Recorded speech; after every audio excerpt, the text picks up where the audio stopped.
YouTube? Welcome to Fred's Full Throttle. As the first handful of Z06s are starting to reach customers' hands, there actually isn't any news that can't wait another week to be covered. This, combined with the feedback that many of you are a bit fatigued or burnt out about the Z06s at this point, I've decided that I'm going to branch out this week in a little bit of a different direction. I want to explore a statement. Why don't all car enthusiasts love motorcycles?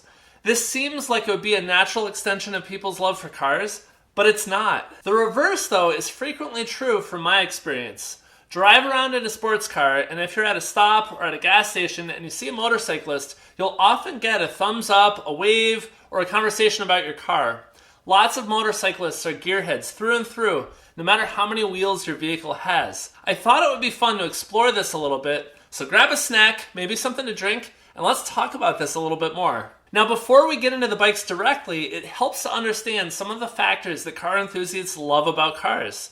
This is easy to find out. Go to any Cars and Coffee or a group drive or even a sports car showroom, walk up to someone wearing clothes that indicate their favorite brand of car and ask them, what do you love about cars? Besides some initial incredulity at the question, you'll get a lot of similar answers. People love the performance, the sound, they love the looks or having a project, and they love the engagement and the involvement. They love the way it makes them feel, the escape it provides, and honestly, the thrills and the fun. Ask a handful of people this question, and some of the specifics may differ a little bit, but overall, the answers are going to be the same. Now, close your eyes for a second and think about the car you like the most. How would you distill that experience down even further? Let's start by saving weight. A lot of weight. Passenger seat, gone. Interior and upholstery, gone. Roof and doors, gone. Let's get rid of the bodywork, the windshield, the trunk. Chances are now you're picturing a stripped out frame, some tires, an engine, and probably a manual transmission. The car is still drivable, and other than aerodynamics, losing all that dead weight likely worked wonders for the handling, for the braking, for the acceleration, and for road feel. Now, the obvious parallel I'm drawing is that motorcycles are essentially a stripped down car down to the absolute bare minimum. But they're actually a little more than that. They are the minimalist extreme of driving. Frequently not much more than a seat on top of a motor, half as many tires, and the controls at the end of each limb, motorcycles are the purest form of driving. Sure, just like cars, there are bikes with luxuries and niceties, comfort and excess, but we're not talking about that here. Here we're talking about being one with the road. So what do you actually get by stripping everything else away? Involvement. With no power steering, you physically push and pull the bars to turn. You feel the road, the undulations, the cracks in the pavement, the varying traction. You use all of your limbs like a race car pit crew to perform all the different tasks. Right hand, throttle and front brake. Right foot, rear brake. Left hand, the clutch and controlling the engagement. Left foot is shifting up and down through the gears. The simple task of upshifting requires using 3 of your limbs, and downshifting can use all 4. And the acceleration will leave you breathless. It turns out when you eliminate tremendous amounts of weight, you don't actually need huge horsepower to move. That said, there's also something especially exhilarating about a powerful bike on an open road. And if that's not enough, riding a motorcycle fast requires skill and experience. You can't just hop on a bike and be a good rider, much like you can with a lot of cars. With experience comes speed and technique. With coaching and training, you realize how much room for growth there is. I would argue that there is as much, if not more, to learn about riding bikes fast because your entire body plays such a vital role in the process.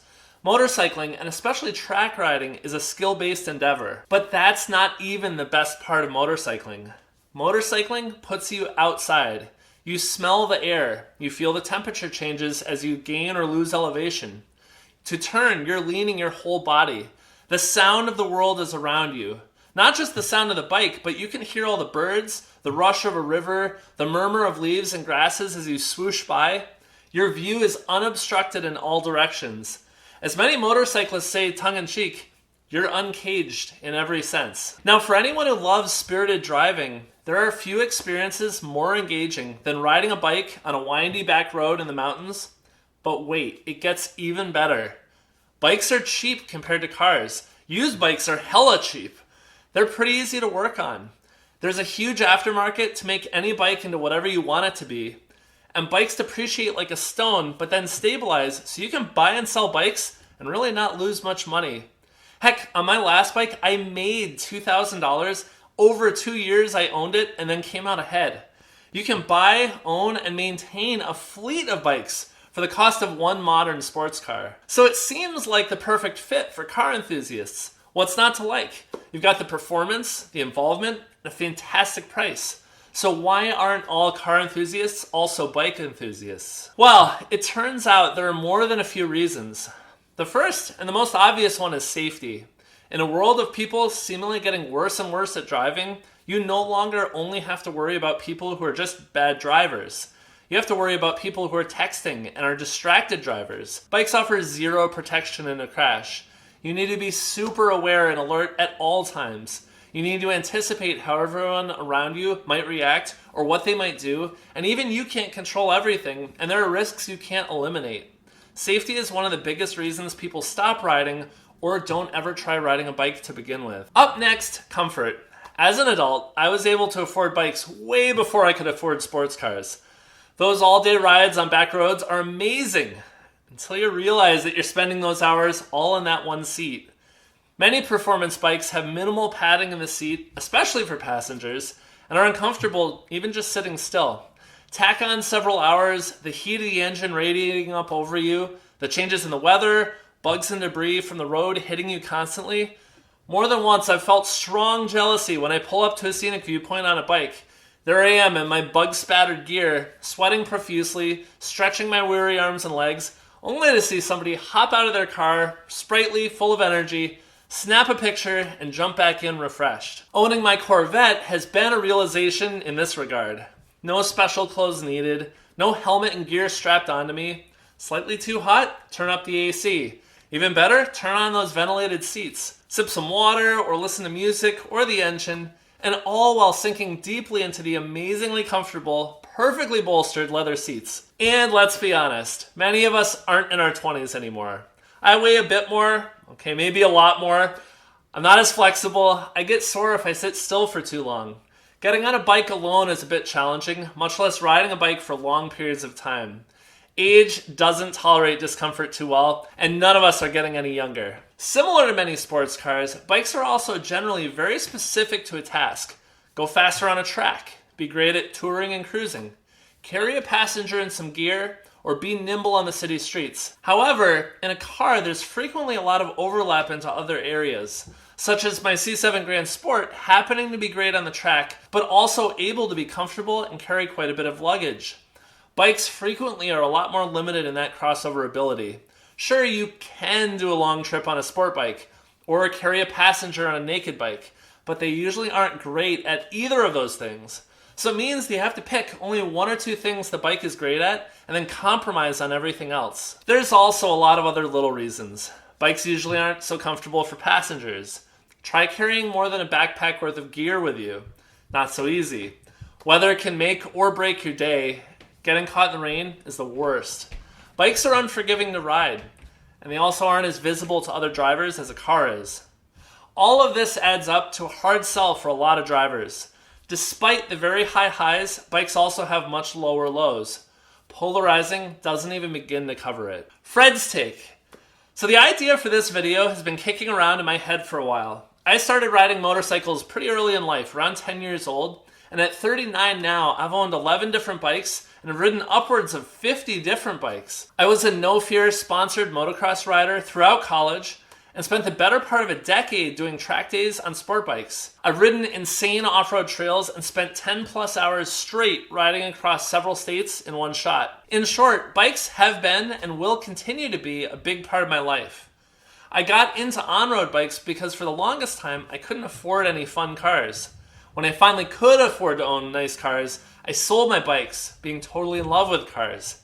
However, in less than a year, that itch came back. I bought another Ducati, and recently, having sold that after 2 years, I'm about to buy another Ducati. So what gives? With all the downsides, and now having access to an amazing car, why even mess with bikes? Because they're fun. Yes, they're inherently compromised. They aren't all that practical, at least not the bikes I'm into. They smell like gas and exhaust. They aren't really even that comfortable, but they embody something else. Think back to the start of this video when we stripped out that car. Besides a motorcycle, what else did our imaginary car embody? All creature comforts removed, weight shaved off, and only the essentials. A race car. Very few vehicles exist in this world with a level of focus as a race car, and fewer of us will actually have the opportunity to experience what that laser focus is like. Except that you can. Motorcycles give you that fun, that distilled character, that pure connection to the road or the track, and that raw power. Part of the reason I keep coming back to bikes, even with great cars in my life, is because of that connection you have with the road, with the outdoors, with fun.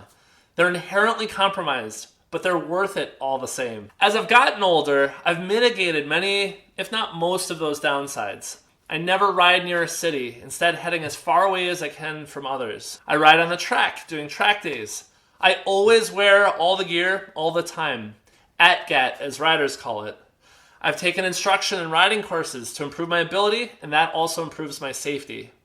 Some of the bikes I've owned, I've ridden just a handful of times. Others for years and thousands of miles. But never once have I regretted owning any of them, and frequently I've made money on the sales. It's never too late to try something new, so if you're on the fence, why not give it a try and find out what the rest of us have been raving about. With that, thank you for watching. I hope you enjoyed this, and until next time, Fred out!